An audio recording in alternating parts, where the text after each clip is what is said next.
Hi Virgo, this is Jav. Welcome po sa ating channel. Gamitin ang reading na ito bilang gabay lamang. Kung naka-resonate kayo, comment down. Kung hindi ko naka-resonate, ibigay niyo po sa iba. Kasadya na reading po ito. This is for you, Virgo.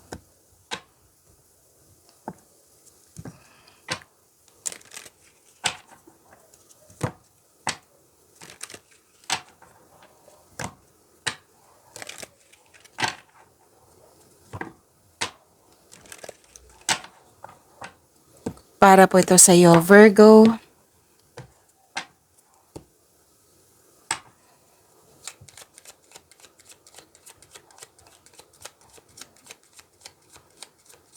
Maraming salamat po sa inyong patuloy na suporta. Maraming salamat din po sa mga nag-donate. At maraming salamat din po sa mga hindi nag-skip ng ads. Sa mga hindi pa nag-subscribe, subscribe na po kayo. At click bell notification para malaman nyo na may bago tayong video. Para sa mga gusto magpa-reading, comment po kayo ng personal reading. Again, comment kayo ng personal reading and check ma-reply sa comment section. May travel, may parang new journey to, adventure or bakasyon. Bibigyan mo ng aksyon yung matagal mo ng plano. Mas lumawak yung ambisyon mo sa buhay. Prosperity is yours. Home base ang trabaho ng ilan sa inyo. Nag-decide kayo na home base ito. Pwede nagbakasyon kayo sa inyong bahay, nag-rest day, nag-vacation leave. Gusto nyo magstay sa bahay kasi you felt security, calm, and relax. And nakikita ko rin dito may nag-uusap regarding sa domestic matters or sa property. Mag-ingat lang kayo kasi may nakita kong nagsinungaling. Pwedeng temptation, pwedeng tuto sa iyo, or di kaya concern ito sa third party. Okay? So lahat naman, nag-remind naman ako kanina na general reading to. Kunin nyo lang po kung ano yung naka-resonate sa iyo. Okay?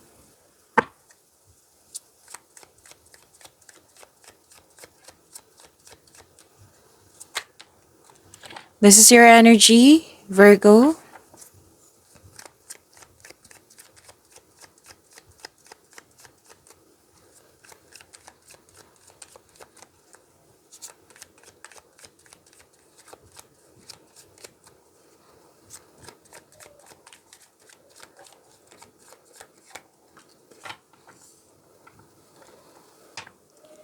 Kung may napansin kayo na repeating message, yan po yung pinupush ng cards nyo po. Like for example, nanood kayo sa isang video reading natin at dito rin at may napansin kayo na repeating message.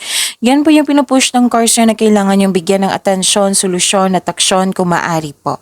So na yung energy ni Virgo? Nagkaroon ng conflict or argument or challenge, may pagkawala, paninirang puri, or panlulokong magaganap. Mag-ingat sa mga sinasabi at ginagawa. And sabi ng card dito na, oo, kasi may away ako nakikita dito eh. So sabi ng card, dito mo makilala yung sarili mo kung paano ka mag-handle ng ganitong sitwasyon. At dito mo rin malalaman kung right time ba na bang umiwas or mag-walk away. So, ang sabi ng card dito, na address mo yung hurt feelings mo, pag-usapan nyo po. Okay? At, listen to your intuition. It will guide you away from toxic person or toxic place.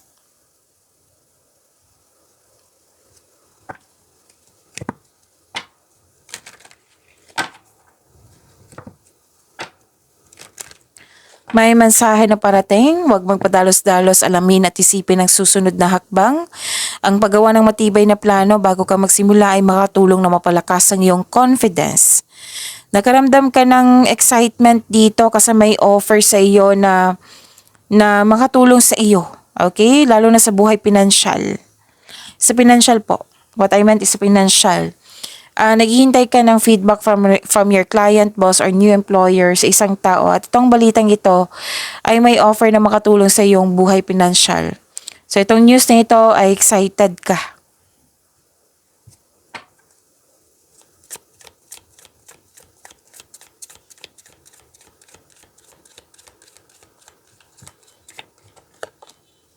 Growth. It's a journey. Trust each step.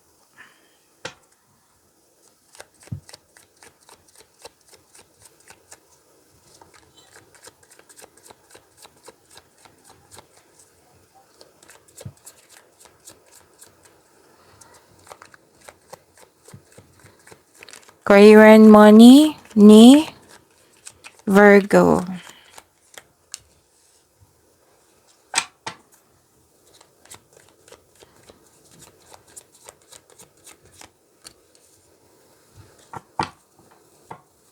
Toxic person pa rin nakikita ko dito, Virgo.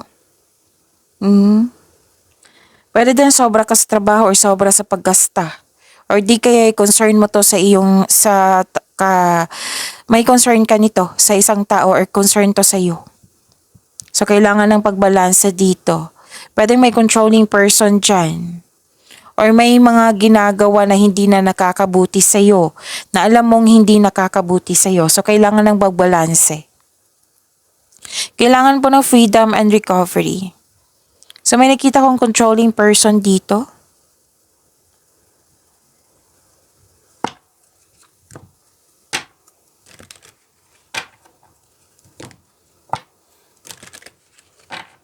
May job offer or opportunity na parating that will excite you and alam mo yung gagawin mo kasi naka-align to sa passion mo.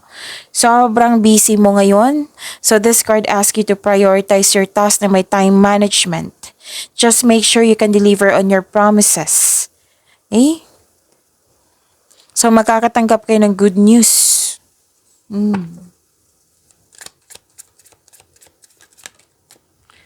Okay. You're being called to embrace your individuality and express yourself. Think creatively about your finances. It might be time to uncover a new talent.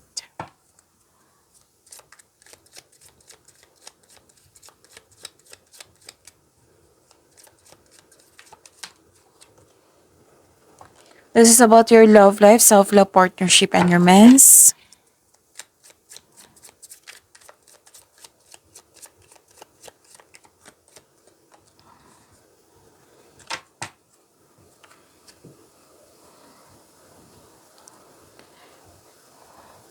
Nakikita ko dito, granted yung manifestation mo, nagkaroon ng new beginning.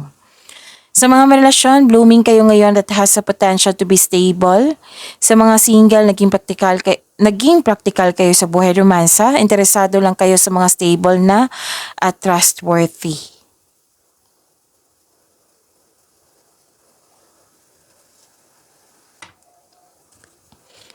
So this is ending with new beginning. May pagtatapos dito eh. Pwedeng separation to, closure space, or di kaya nag-move forward ka na. Pwede din na natapos na yung paulit-ulit na concern. So, binigyan na ng sagot or solusyon. Single ka man, may relasyon sa buhay mag-asawa. So, accept and learn the past situation. Oo, so this is ending with new beginning. Mawawala na po yung blockages. Ito ay pagtatapos ng isang mapait na sinapit kasi nagaganap ito kasi tanggap mo na yung pagtatapos. Okay? Close your eyes and tell yourself that you deserve to feel joyful. You can allow joy into your life regardless of the circumstances you currently find yourself in. Pag-imanin niyo po yung blessings na binigay sa inyo, Virgo. See you tomorrow. Maraming salamat po.